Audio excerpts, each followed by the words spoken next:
MBC 뉴스 김현지입니다.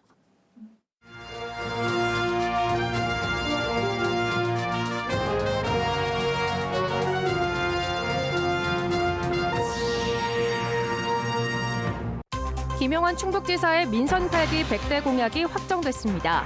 논란의 몇몇 현금성 복지 공약은 결국 말이 달라졌습니다.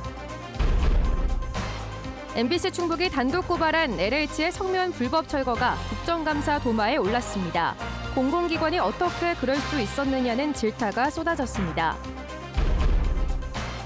충북의 효자 종목 세팍타크로에 여고생 신인들이 전국체육대회 충북 대표로 나섭니다. 자신감 하나로 이변을 써가는 당찬 주인공들을 만났습니다. 형광등에 비해 효율이 월등하다는 LED 조명도 깜빡임이나 효율에서 큰 차이를 나타냈습니다. 가격과 성능이 꼭 비례하지는 않았습니다. 시청자 여러분 안녕하십니까? 계속해서 충북 소식입니다. 김영환 지사의 충청북도가 4년간 지킬 100대 공약과 실천 계획을 확정 발표했는데 우려대로 현금성 복지 공약들이 대폭 축소됐습니다.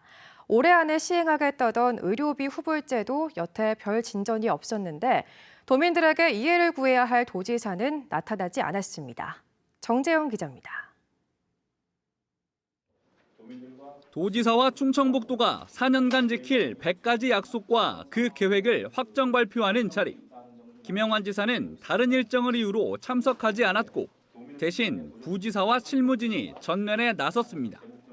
100대 공약은 경제와 문화, 환경, 복지 등 분야별로 20개씩 구성됐는데 관심은 단연 김 지사가 선거 때 약속한 현금성 복지 공약에 쏠렸습니다.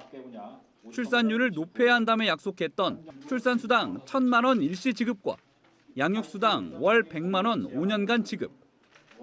이걸 출산 육아수당으로 통합하면서 5년간 7천만 원이었던 지원금은 국비를 포함해도 최대 5,265만 원으로 줄었고 지방비만 따지면 2,152만 원에 불과합니다.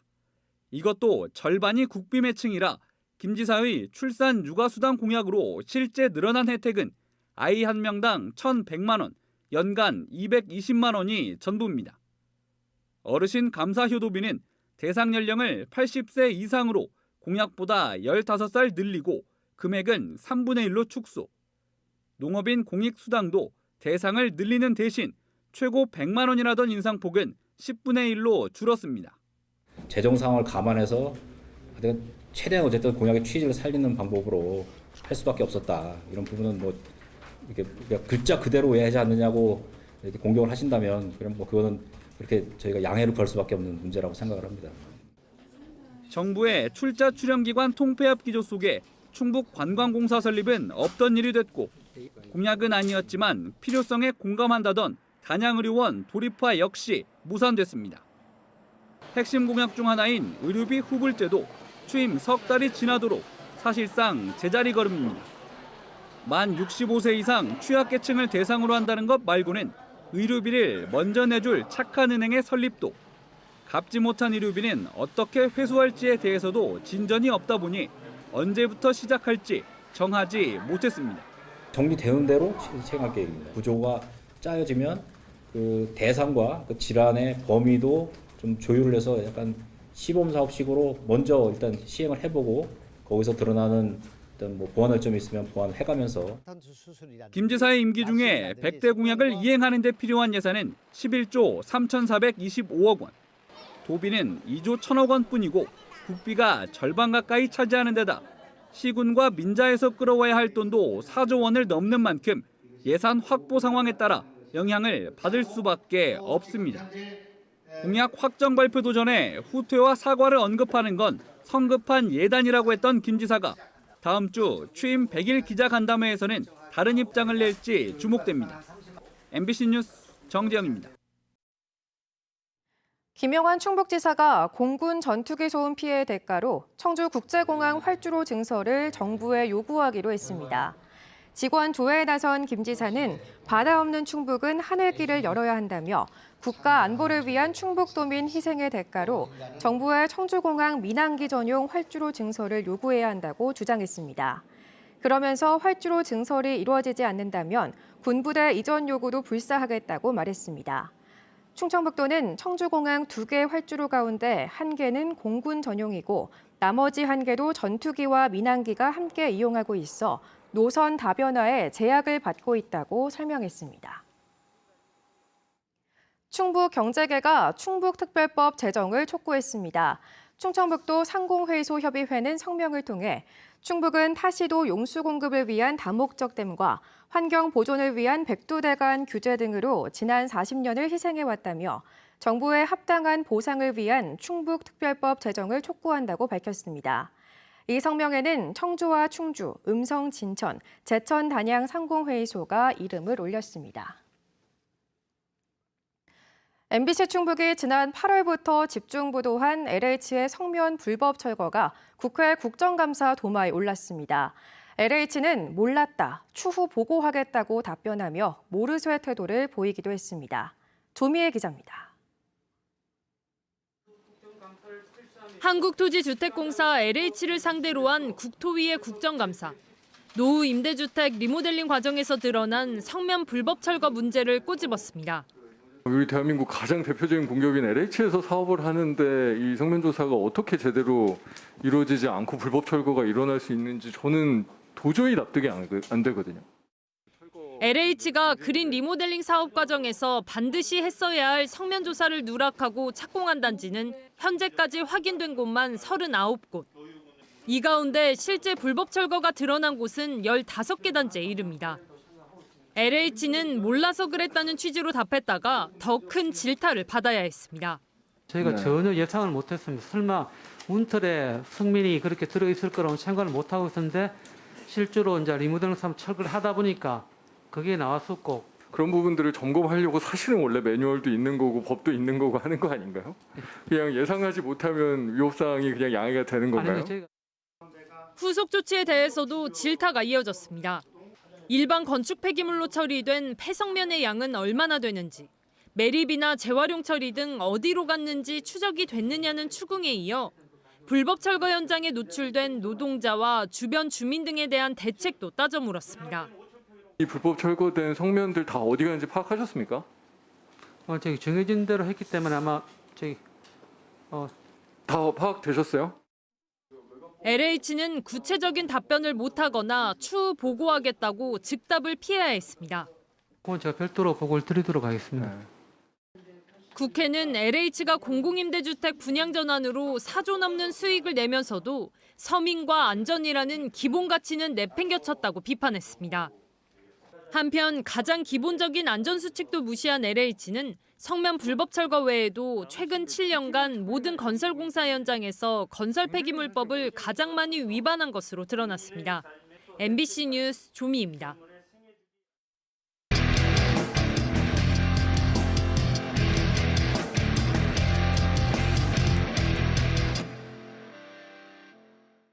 올림픽과 월드컵 등으로 눈높이가 올라간 국민들에게 전국체전은 어찌 보면 재미없는 동네 잔치로 보일 수도 있습니다.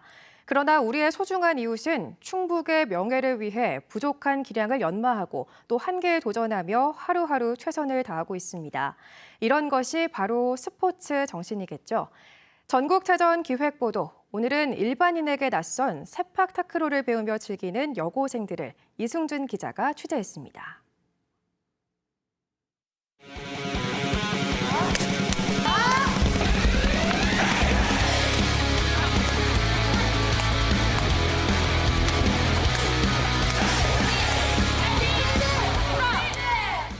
앳된 얼굴을 한 3명의 여고생들.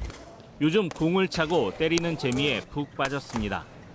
세팍타크로와 인연을 맺은 지 고작 10개월에서 2년이 전부. 어릴 적부터 다른 운동을 했던 선수 출신도 아니고 고등학교에 와서야 공을 만지기 시작했습니다. 우연히 선수의 길로 들어섰지만 지금은 인생 최대의 목표가 됐습니다. 전국체전 목표는 딱 우승을 하고 싶고 누구한테나 세팍타크로 하면은 제 이름이 불리는 그런 선수가 되고 싶습니다. 충북의 여고 대표로 나가는 한림 디자인고의 선수는 3명뿐입니다. 누가 다치기라도 하고 코로나라도 걸리면 대회 출전조차 못합니다. 넷이라서 다행이다라는 생각이 들어요. 아무래도 혼자 하는 것보다는 나으니까 그래도 넷이어서 다행인 것 같아요. 지난달 열린 종별 대회에서 팀 창단 5년 만에 처음으로 우승도 해봤습니다.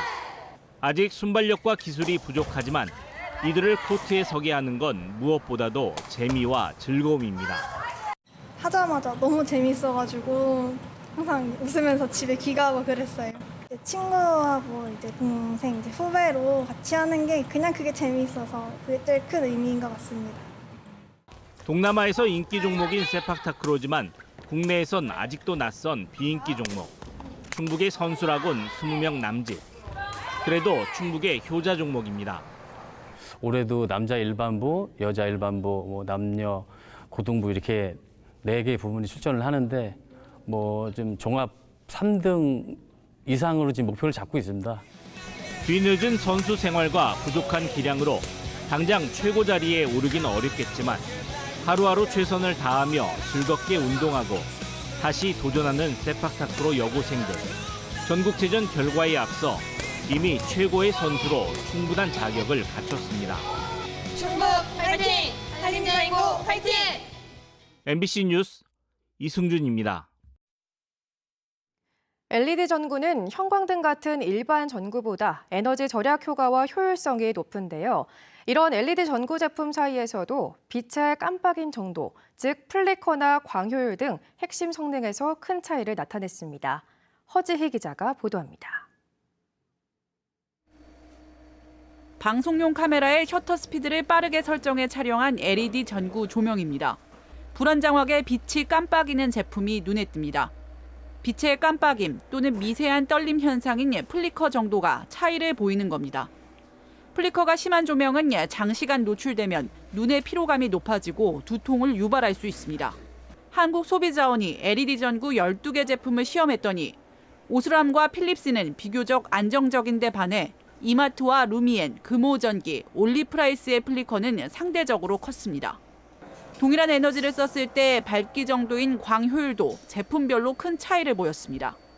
가장 고효율인 G2와 저효율인 홈플러스 시그니처는 같은 에너지를 썼을 때 밝기 차가 최대 1.6배까지 차이가 났습니다. 고효율인 G2로 대체할 경우 에너지 소비와 탄소 배출량을 39%까지 줄일 수 있는 것으로 나타났습니다.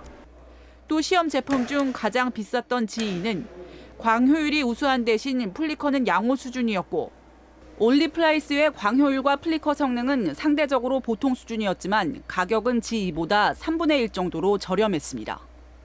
포커스 제품은 광효율과 플리커가 양호 수준이면서 가격이 2번째로 저렴해 전체 제품 성능과 가성비의 꼼꼼한 비교가 필요했습니다.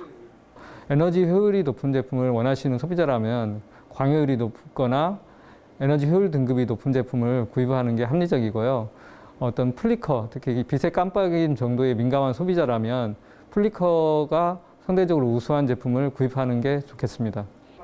소비자원은 수명 성능과 점소 등의 내구성, 안전성, 자연 물체색에 가깝게 보이는 정도인 연색성은 모든 제품에 문제가 없었으나 5개 제품은 KS 표시 사항을 미표시하거나 수명 성능이 부적합해 개선을 요구했습니다. MBC 뉴스 허지입니다. 쌀값 폭락에 따른 농민 반발이 커지는 가운데 괴산군의회도 대정부 건의문을 채택했습니다. 괴산군의회는 정례회를 열고 농업인들이 안심하고 농업에 전념할 수 있도록 쌀 소비 촉진 정책 시행과 재배 품목 전환 보상 등을 정부에 요구하는 건의문을 채택했습니다. 한편 제314회 괴산군의회 제1차 정례회는 오는 12일까지의 일정으로 주요 건설사업장 현지조사와 2021 회계연도 세입 세출 결산 등을 처리할 예정입니다. 충북대 총장 공백 사태와 관련해 총동문회가 해결을 촉구하고 나섰습니다. 충북대 총동문회는 기자회견을 열고 구성원관 투표 반영 비율 합의 지연으로 총장 공백 사태가 길어지면 선거 없이 관선 총장을 임명하는 최초의 거점 국립대라는 역사적 수치를 남길 것이라고 우려했습니다. 그러면서 학령 인구 감소와 졸업생 취업난으로 어려운 시기에 더 큰 위기 상황으로 치닫지 않도록 교수와 직원, 학생은 투표 반영 비율 합의에 적극 나서라고 촉구했습니다. 앞서 충북대는 지난 8월 김수갑 전 총장의 사직 이후 2달째 총장 공백 사태를 맡고 있습니다. 오늘 낮 1시 반쯤 진천군 진천읍의 한 돼지 농장에서 불이 나 어미돼지 400마리와 축사 한 동을 모두 태워 소방서 추산 2억 5천만 원의 재산 피해를 낸 뒤 20분 만에 진화됐습니다. 화재 초기 축사에는 아무도 없어 신고가 늦어지면서 피해가 커진 것으로 알려졌습니다. 소방당국은 축사한 환풍기에서 불이 시작된 것으로 보고 정확한 화재 원인을 조사하고 있습니다. 충북의 첫 수요 응답형 DRT 버스, 일명 콜버스가 내일 청주에서 첫 운행을 시작합니다. 청주시는 오송읍을 시범지구로 연말까지 11인승 소형 버스 세대를 투입한 뒤 호응과 이용도 등을 분석해 확대 여부를 결정하기로 했습니다. 수요 응답형 DRT 버스, 일명 콜버스는 정해진 노선 없이 이용자가 앱이나 콜센터로 호출하면 최적의 경로를 정해 이동하는 신개념의 대중교통 수단입니다. 시범 기간 오송읍 일대 52번과 54번 등 일부 노선의 공영버스는 운행하지 않습니다. 시내버스 요금 결제 기능이 추가된 지역화폐 청주페이 카드가 발행됩니다. 청주시는 청주페이 사용 편의를 위해 내일부터 버스 교통카드 기능이 추가된 청주페이 카드를 새롭게 발행한다고 밝혔습니다. 발급 비용은 2,000원으로 교통카드 기능을 이용하려면 별도 충전해야 합니다. 청주시는 청주페이 서비스 활성화를 위해 지난 4월 기부 서비스를 개시했고 전국 최초로 쓰레기 수거 시간과 배출 방법을 안내하는 버릴 시간도 운영하고 있습니다. 일손이 부족한 군 지역 중소기업에 도시 유휴 인력을 지원하는 충청북도의 도시근로자 지원 사업이 진천과 음성에서 시범 실시됩니다. 충청북도의 도시근로자 지원 사업은 도시의 취업난과 동촌 구인난을 줄이기 위해 충청북도가 지원하는 사업입니다. 충북 소식 마칩니다. 시청해주신 여러분 고맙습니다.